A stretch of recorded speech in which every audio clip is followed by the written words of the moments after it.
মেহমান খেতে এসছে। এই না, ওই যে ডুডু এখন নিশানা করছে কাককে।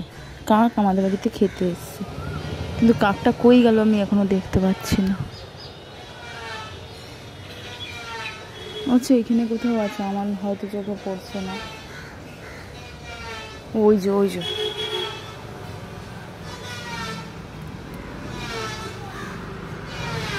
ওই যে কাকটা এইখানে এসে ভাতটা খাবে। একটুখানি আমি বাড়িয়ে দেবো, ও ভাতটা একটু খেতে পারবে, মুখ ঢুকে ঢুকিয়ে খেতে পারবে। এই যে আমার নীলপরি, লালপরি, সন্তপরি কই? সন্তপরি ঘুমায়।